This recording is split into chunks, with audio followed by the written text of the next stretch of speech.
Good afternoon. I am Donna with Aging Advantage, here today with an educational opportunity to make connections with local resources that could help with food, housing, or isolation struggles post pandemic world. And today we're going to have a stress management video by Lila Shepley. Thank you very much for your time and attention.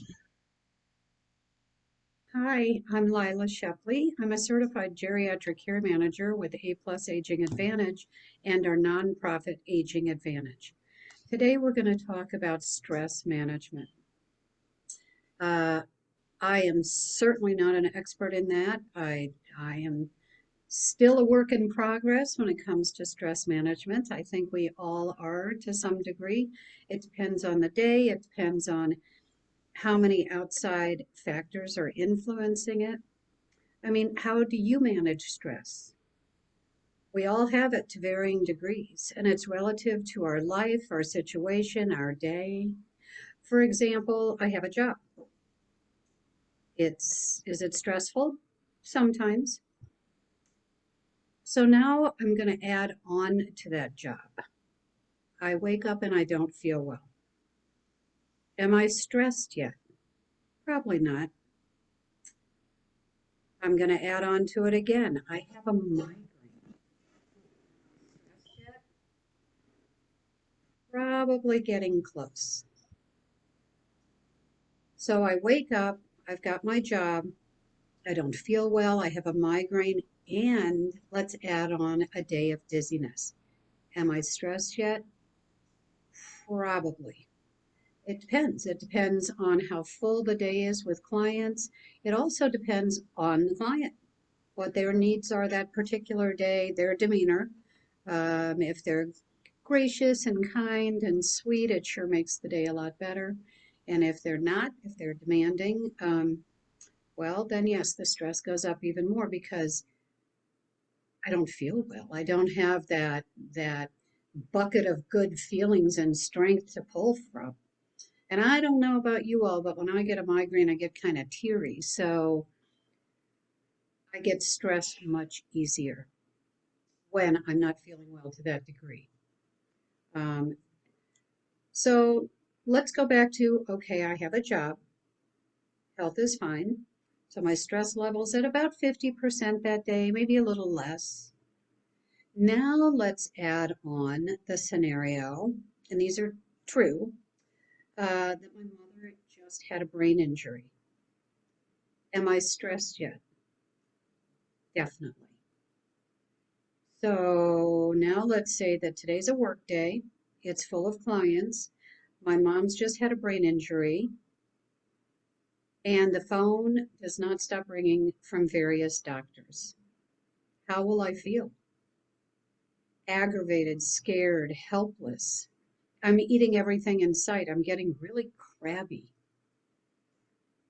What can I do about some of this stress?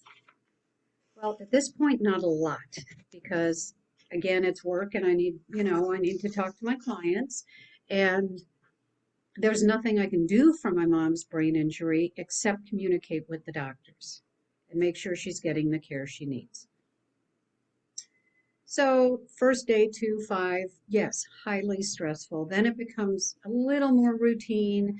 There's not the shock of her just having her brain injury. I know the doctors, on the phone. We're making a little progress. She's making a little progress. Things settle back down a little. Now let's add the reality that mom can't live in her home anymore. We don't know how well she's going to heal, but we do know that that will never be something that happens again. How's my stress now? It's going way back up. And it's time for the talk with mom, the talk.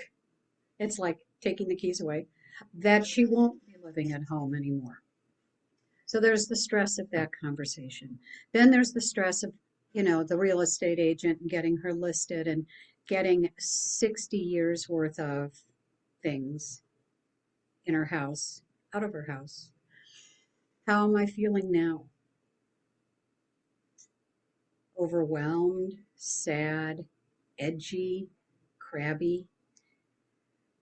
How does this affect my day? Remember, I still have 4 to 5 clients a day who deserve my very best, my most professional self.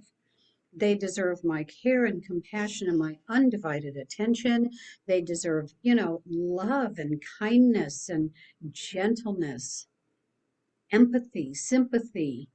And I always try to make my calls with my clients fun if I can. I mean, I know they're stressed to be talking to me in our situations. So I try to make them fun. I try to have a little bit of laughter with them, each and every one. Well, they don't all want that, but the ones that do. So to get through my day, I'm highly stressed. I've got to get mom's house sold. Mom's not thinking clearly. How do I get through the day? I snack. I grab soda. I grab iced tea, which in turn leaves me ramped up so I can't sleep. So then what happens the next day? Now my bucket is full. It's overflowing into the next day. I'm exhausted. I have a terrible migraine right there. That's where I've been getting them lately. Right there. All the way through to my neck. I'm dehydrated. And this keeps compounding day after day unless I take control of the situation. So there are things I can't control. I can't control, I can to some degree, but how many clients I talk to. I can't control my mom's brain injury. I can't control whether or not we sell the house because it has to be sold. So I need to stop. I need to take a deep breath. I know that sounds corny, but it's really true. I need to just stop. And I need to reorganize and reprioritize and look at everything in my life, the things that have to be removed so that I can be successful in the things I need to be successful in. And my health doesn't pay the price. I don't physically, emotionally pay the price. And I know I'm capable of that. We're all capable of that, but we get so mired in, and the bucket, as I was saying, is overflowing and overflowing day after day after day. And it's really hard to stop, very hard to stop. And I am certainly, like I said before, no expert in this at all, a work in progress. I do not manage stress well. But for me, I have learned that there is one thing, well, kind of two, that I can do that I actually want to do in a time like these. Because so many people say, oh, well, if you do this or if you do yoga or meditate, well, for some people that works. For me, I'm like, are you kidding? I am ramped up. I cannot do that kind of thing yet. I need to take little steps to get to where I can do those little things.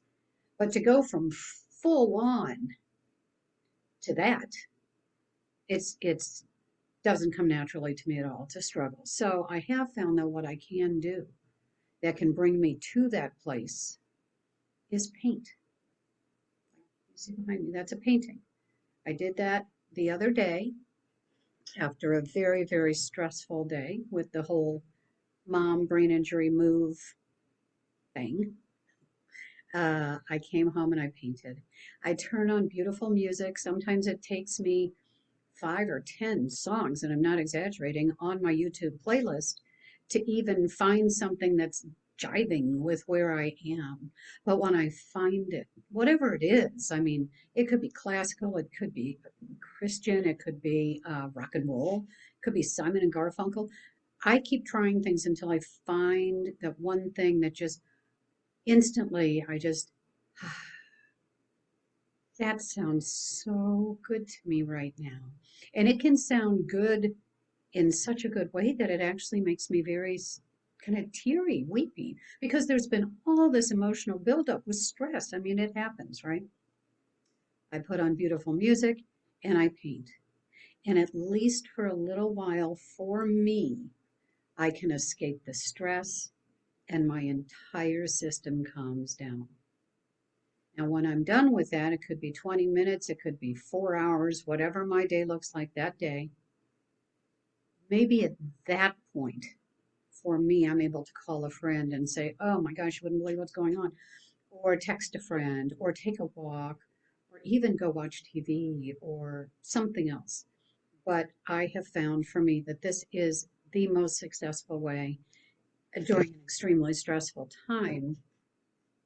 It's the most successful way for me to get through it. And so we all have to figure out what is it for us. I mean, some people it's going out and having a beer. Well, I don't drink. Um, Other people it's a beer and a cigarette, whatever. But for me, this is what works. So think about what is it you're really able to do in a time like that. Other people, the first thing they want to do is call a friend. That is the first thing.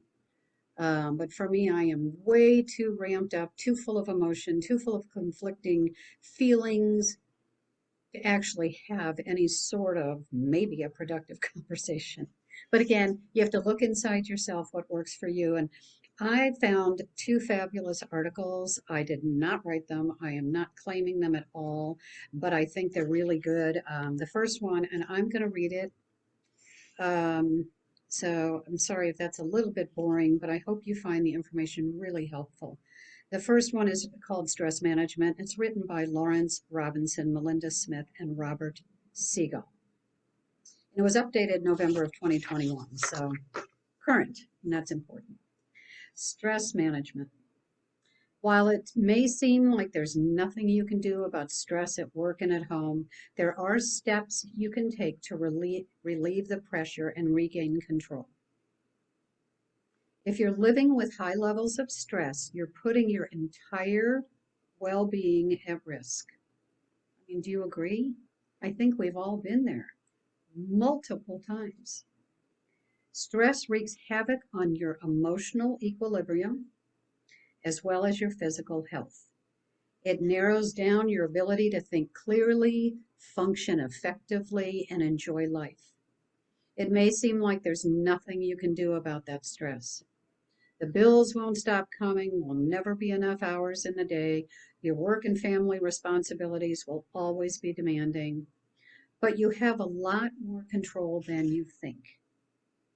Effective stress management helps you break the hold stress has on your life so you can be happier, healthier, and more productive.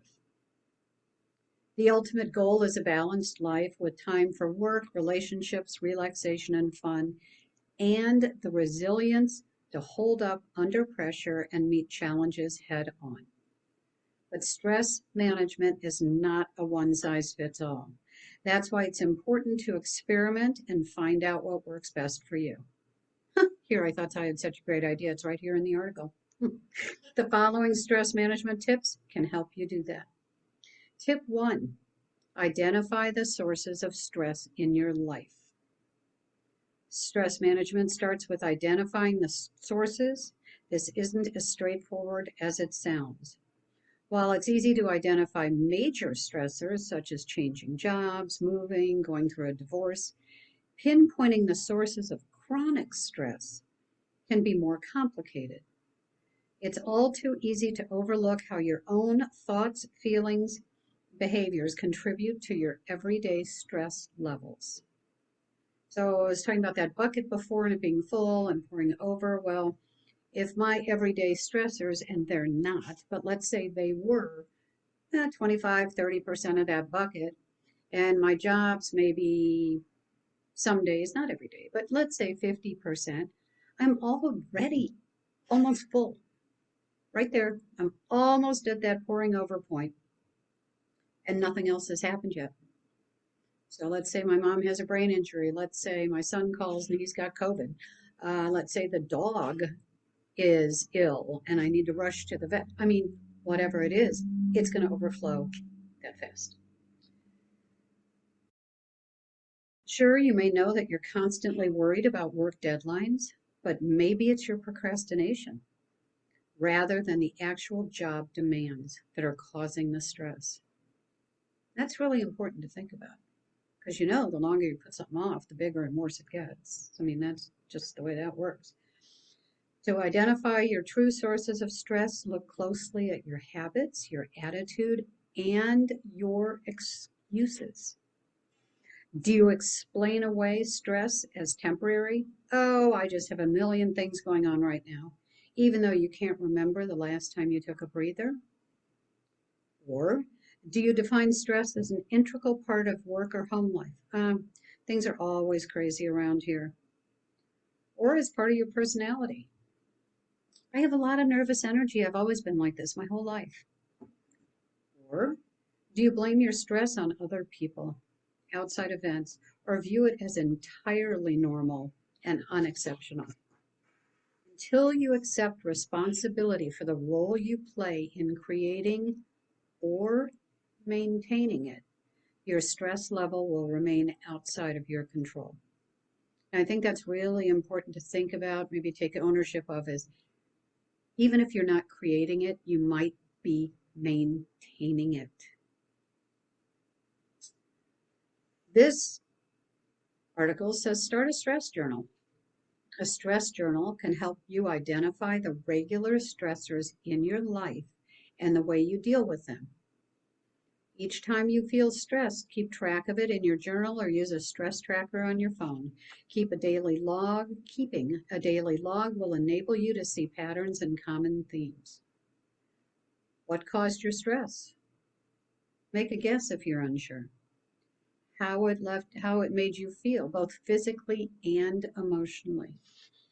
How did you act in your response? And what you did to make yourself feel better. So, how did I feel physically and emotionally? Well, when my mom first had her brain injury, I thought I was handling it like a champ. Sure, I was sad and I was scared and all of these things, but there was a lot of adrenaline, and dealing with the hospital and dealing with the nurses and dealing with test results. But boy, the second the adrenaline stopped, boy, did I crash because I hadn't been taking care of myself emotionally. And when I crashed, the migraine started and I couldn't sleep. So the stress journal, it sounds stressful to do and keep up with in and of itself, but it does sound like it could be very helpful, especially trying to figure out not the obvious stressors, but the chronic daily. Does your son have to be at ice hockey at 4:30 every morning, but your daughter doesn't go to sleep till 11 o'clock at night? I mean, things that we just are normal in our lives may be creating a lot of stress. Tip 2. Practice the 4 A's of stress management. While stress is an automatic response from your nervous system, some stressors arise at predictable times. For example, your commute to work, a meeting with your boss, family gatherings. When handling such predictable stressors, you can either change the situation or change your reaction. So if you know it's coming, and you know it stresses you out, like Thanksgiving, the whole family's there and you can't stand your brother, you can put a plan in place on how you're going to deal with that so that it doesn't affect you maybe quite as much. Maybe not at all. When deciding which option to choose in any given scenario, it's helpful to think of the 4 A's: avoid, alter, adapt, or accept. Under avoid unnecessary stress, it's not healthy to avoid a stressful situation if it needs to be addressed. But you may be surprised by the numb stressors in your life that you can eliminate. 1, learn how to say no. Know your limits. Stick to them. People don't like them when you put up your boundaries. They don't like it at all. There's going to be some friction at the beginning. But what you're doing is practicing, as they say these days, self-care, and it will benefit you. It will. It'll be uncomfortable at first, but it will benefit you greatly. Whether in your personal or professional life, taking on more than you can handle is a surefire recipe for stress.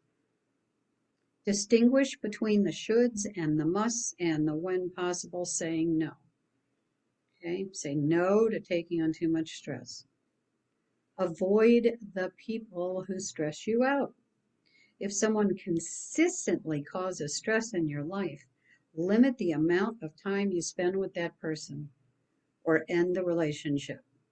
And I know easier said than done, but it's just food for thought, right? Take control of your environment. If the evening news makes you nervous, turn off the TV. If traffic makes you tense, take a longer but less traveled route. Take the back roads, put on some pretty music, have some fun. If going to the grocery store is unpleasant, do your grocery shopping online. And then it says pare down your to-do list. Again, this is a huge adjustment for a lot of people. Analyze your schedule, your responsibilities, your daily tasks. If you've got too much on your plate, drop the tasks that aren't truly necessary to the bottom of the list or eliminate them entirely. The second A is alter your situation. If you can't avoid a stressful situation, try to alter it. Often this involves changing the way you communicate and operate in your daily life. Express your feelings instead of bottling them up. If someone or something's bothering you, be more assertive and communicate your concerns in an open and respectful way. I mean, that's really tough for some of us to do. Very. But it does make you feel better if you can do it. It says, be willing to compromise. When you ask someone to change their behavior, be willing to do the same. You've got to be willing to bend a little. And hopefully you'll find a happy middle ground. Create a balanced schedule. All work and no play is a recipe for burnout. Try to find a balance between work and family life, social activities and solitary pursuits, daily responsibilities, and downtime. Yeah, me time is really important here. Very important. Even for you highly extroverted people, you still know you need that time to just crawl onto the couch with your fuzzy blankie and turn on some Netflix or whatever you watch or whatever, and just have some time just to relax. The third A is adapt to the stressor. If you can't change the stressor, change yourself. You can adapt to stressful situations and regain your sense of control by changing your expectations and your attitude. Okay, I had to really put that was a big test for me when Mom was first sick. I was, all ramped up, wanting her to heal, da da da da da, and I finally had to accept the fact that she had a serious brain injury. It's very, very serious, and it was going to take time to heal. So I had to learn not to get so involved in the minute to minute. She's not doing any better yet, and it's noon, and she should have been saying 2 words by now, and she's still only saying 1. And I had to start looking at it, the bigger picture, a whole day or a week, and how much progress has she made in a week. And when I did that, along with my brother and sister and the doctors and everybody that loves her, we would notice huge changes, huge healing taking place. But I had to change my expectations. Because, of course, I wanted her back to normal, in 24 hours, and that wasn't going to be in 24 hours. Reframe the problems. Try to view stressful situations from a more positive perspective. Rather than fuming the whole time you're in the traffic jam, look at it as an opportunity to pause, regroup, listen to your favorite music, and enjoy some alone time. That's pushing it in a traffic jam, but I get what they're trying to say. Look at the big picture. Take perspective of the stressful situation. Ask yourself how important it will be in the long run. Will it matter in a month, a year? Is it really worth getting upset over? If the answer is no, focus your time and energy elsewhere. And they say adjust your standards. Perfectionism is a major source of avoidable stress. Stop setting yourself up by demanding perfection. Set reasonable standards for yourself and for others, and learn to be okay with good enough when that's appropriate. Practice gratitude. When stress is getting you down, take a moment to reflect on all the things you appreciate in your life, including your own positive qualities and gifts. This simple strategy can help you keep things in perspective. I have a gratitude journal. It's really just a notebook that says daily gratitude on the front. And every single morning, I don't care how crabby I am, how bad my migraine is, how bummed out I was about my mom, I open that up every single morning, right after I have breakfast, right before. And I make it easy on myself or I won't do it. And that just is more stress, right? If the expectations out of line. And I just write the date. I write today I am grateful for, and I write 1, 2, 3. And some days, boy, I tell you, it's tough. Some days it's things as simple as my fuzzy slippers.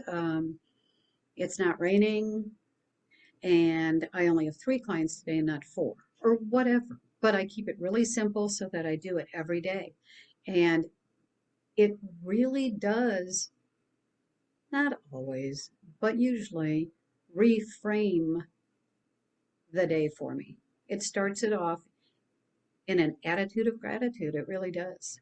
And I don't know, just something you might want to try because it does help. Even when you're feeling really angry and really crabby, maybe it's just, oh, your dog is so cute, you know, you like your new earrings, whatever, you know, it doesn't have to be big and deep, but it does start to get your brain thinking about the positive and not so focused on the negative and the stressors.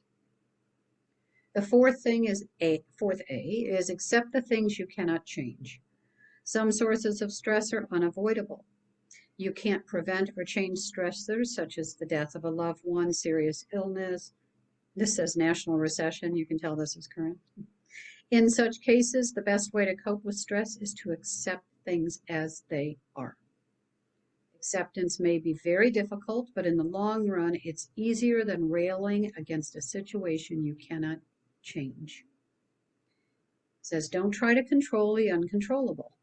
Many things in life are beyond our control, particularly the behaviors of other people. Rather than stressing out over them, focus on the things you can control, such as how you react.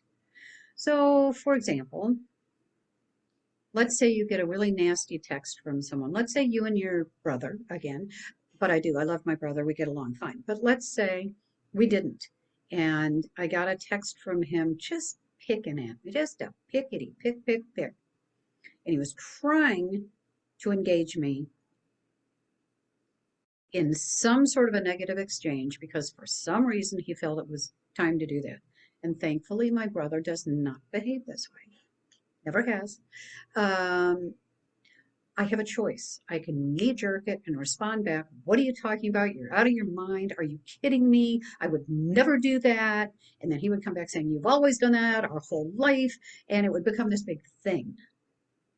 Or you don't text back. No, you don't have to. It's like when your phone rings, you don't have to answer it. And it's hard. It's hard. It's really hard when someone picks at you and they know exactly where to pick and exactly how to get you riled up. It'll be everything in your power to not react. If you can, put your phone down, walk away, storm in the other room, slam the door, go out for a walk, go have a soda, whatever you do. And just say, way to go, Lila. You didn't fall for it this time. Good girl, keep it up.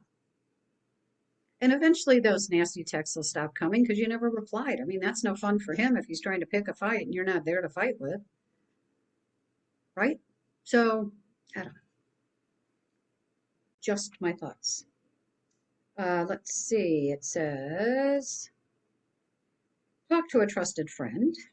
Make an appointment with a therapist. Free yourself from negative energy by forgiving and moving on. Look for the upside. When facing major challenges, try to look at them as opportunities for personal growth. Your own poor choices contributed to that stressful situation, possibly, and if they did, what can you do differently next time? So If I had to look for the whole upside in my mom's brain injury, the only upside, the only one, believe me, is that though that time to sell your house conversation was a little tricky, we had it. She's 87 years old, shouldn't have been living in that house anymore anyway, but she would have lived there until she fell down the stairs and died at some point anyway. And the stress of that these last few years has been just off the charts. So the fact that now we can say, Mom, it's not a safe environment for you. Don't you agree? And if you were in that home, you'd be lonely. She agreed. She's been living in assisted living for 8 months now. She's used to people. It's not that she wants to stay there, and she's not going to, but she's used to people being around. She's used to opening the door, and the social worker's office is right there, and the nurse's station is right there. She needs something. She opens the door, and everyone says, "Oh, Judy, how are you today? Oh, you look so pretty." Well, you can't beat that, right? And there's a little driver if she needs to go somewhere, and boom, car keys are gone, house is gone. Talk about a blessing for the family. So even though this is still an ongoing, extremely stressful and sad situation, I can't tell you how many times I've written in my gratitude journal in the morning. Thank you for that, for the conversation about the house and car. They're over. They're done. So that's the upside. And I even shared that with Mom. I even said, because whenever she says, "Why did this happen?" and what did I do to deserve it? Because we all do that when something happens. And I say, Mom, the bright side is it was time to move out of that house. And this shows you that you can live a good life, a happy life somewhere other than that home. And you never would have seen that otherwise. And it wasn't a safe home for you. I mean, there was no carpet. It was all wooden marble floors. Oh, and she said, you're right. She said, I would be so lonely if I was there. Well, when she lived there, all she talked about was how she liked being alone. Well, so anyway, grateful, looking for the upside. Sometimes it's extremely tough to do. But if you can find just a little bit to hang on to, that'll help a lot. Oh, we're talking now. We still have a few more pages. I'm sorry. Tip 3, get moving. Physical activity. A lot of people, they walk every day, they run every day, they go to the gym, they do their yoga. They're really dedicated to that, and that is what gets them through any stress in their life. They start off their day with a 4-mile run. Not I, but those that do say, I couldn't get through my day without it. I couldn't. I couldn't deal with the things in my life without that. That is my saving grace. Or yoga, or a bike ride, or whatever it is you do, if you do those things, because it gets the endorphins up. And you all know about exercise and what it does. It says exercise 30 minutes a day or more. First step is to get yourself up and moving. Here are some easy ways to incorporate exercise into your daily schedule. Put on some music and dance. That's kind of fun to do. Me being a dizzy person, I can't go out and walk, and I can't ride a bike, and I can't jog, and I can't do all these things. But when I'm not dizzy, put on some good rock and roll. Yeah, I'll move around, maybe not for 30 minutes for crying out loud, but 5, 6, 7. And it leaves me smiling, and it's been super goofy and super fun, and no one can see me. It's a win-win. Take your dog for a walk. Walk or cycle to the grocery store. That's awful. Use the stairs at home or work rather than using the elevator. Park your car at the furthest spot and walk the rest of the way. Pair up with an exercise partner. Play ping pong with your children. Let's see, the stress-busting magic of mindful rhythmic music. Again, put on great music, swim, dance, cycle, tai chi, aerobics, whatever you choose. Make sure it's something that you really enjoy so that you stick with it. Tip 4, connect to others. There's nothing more calming than spending quality time with another human being who makes you feel safe and understood. So don't call the person that wants to fix your problems because it's going to make you insane. You want someone to listen to you, let you grumble, let you gripe, doesn't try to solve it, maybe makes you laugh about it. Think about the person you call if you're going to call somebody. In fact, it says face-to-face interaction triggers a cascade of hormones that counteracts the body's defensive fight or flight response. It's nature's natural stress reliever. So make it a point to connect regularly and in person, how about that, with family and friends. Keep in mind that the people you talk to don't have to fix your stress. That's right. You simply need them to be good listeners. And don't let worries about looking weak or being a burden keep you from opening up. The people that care about you will be flattered by your trust. Of course, it's not always realistic to have a pal close by to lean on. But as we all know, after the last couple of years, we can always use the phone or a Zoom or whatever. Tips for building a relationship. Reach out to a colleague at work. Help someone else by volunteering. I mean, that's really fun, but in the moment of a stressful crisis, you might want to calm that down before you volunteer. Just a thought. Have lunch or coffee with a friend. Accompany someone to movies or a concert. Call or email an old friend. Go out for a walk with a workout buddy. Schedule a weekly dinner date.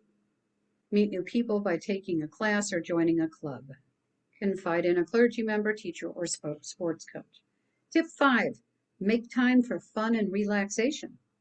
Beyond a take charge approach and a positive attitude, you can reduce your stress in your life by carving out me time. Don't get so caught up in the hustle and bustle of life that you forget to take care of your own needs. Nurturing yourself is a necessity, not a luxury. If you regularly make time for fun and relaxation, you'll be in a better place to handle life's stressors. I went to a hiking spa in California when I was young. I was like 35.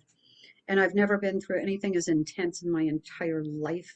And every day after the hike, straight up the mountain and down and back up another mountain and down and back up another mountain. And thought I was in good shape. I was not. But you were supposed to have an hour-long massage. They had all these masseuses there. And the first day I thought, I don't want to go lay in there for an hour. I did not understand the need for it. Well, the next day I could hardly walk. So needless to say, after that, I did the massage every day. So again, carve out that me time, nurturing yourself. It's a necessity. Make time for fun and relaxation. Set aside leisure time. Do something you enjoy every day, even if it means getting up a little earlier. I always get up early now so I can paint before work, after my gratitude journal. Keep your sense of humor. Again, always difficult when you're extremely stressed out. So maybe call the friend that you know always makes you laugh. So let's say I was mad at my brother, which I'm not because I never am because I love him very much. But let's say I was, and I called my friend who always makes me laugh, and she just started saying funny things about my brother and criticizing him. Yeah, that would make me feel so much better. I had a partner in crime. Take up a relaxation process, yoga, meditation, deep breathing. They activate the body's relaxation responses. Tip 6, manage your time better. Don't overcommit. Prioritize. We talked about that. Break projects into very small steps, like Mom's Move. I actually did an Excel spreadsheet of what was going to be done every single day and every single weekend day. And we just followed the list. Mom kept saying, this is going to be overwhelming. I just said, here's the Excel spreadsheet. Today's May 14th. What do we do on May 14th? She'd read it to me. That's what we did. We were done for that day. And I can't tell you how well that worked. Delegate responsibility. Tip 7, maintain balance with a healthy lifestyle. Eat a healthy diet. Reduce caffeine and sugar. I like to go to Chick-fil-A and get fries and a Diet Coke. I mean, we all have our thing, right? Avoid alcohol, cigarettes, and drugs. Get enough sleep. Easier said than done, right? Tip 8, learn to relieve stress in the moment. When you're frazzled by your morning commute, stuck in a stressful meeting at work, or fried from another argument with your spouse, you may need a way to manage your stress levels right now. So you have to figure out again, like we've talked about, what can you do right then or 5 or 10 minutes later or whatever, that can get your stress levels back down to a healthy level. Thank you for sticking with me. I hope you enjoyed this. I hope you learned something. If not, I hope it got you thinking about some changes maybe you can make in your life to help you feel better and manage your own stress better. Again, this is from Aging Advantage, A Plus Aging Advantage. I'm Lila Shepley. Thank you.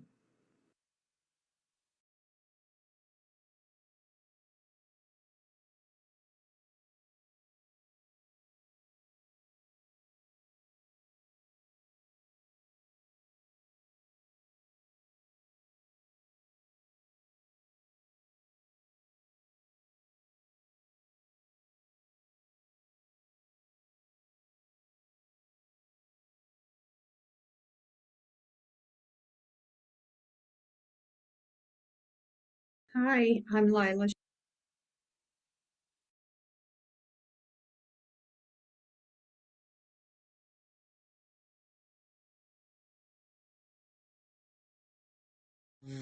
Oops, sorry. Well, hello. Thank you guys so much for your time and attention here with Miss Lila and all the wealth of information she's given us on stress management. We just have to be very aware and cautious of having to how we deal with our days and our time so that it does not become overwhelming for us. And I do appreciate that video. And at all times, you can always look on our website, or if, we will be posting this on our Facebook, and you can view it at any time and share it. Thank you again.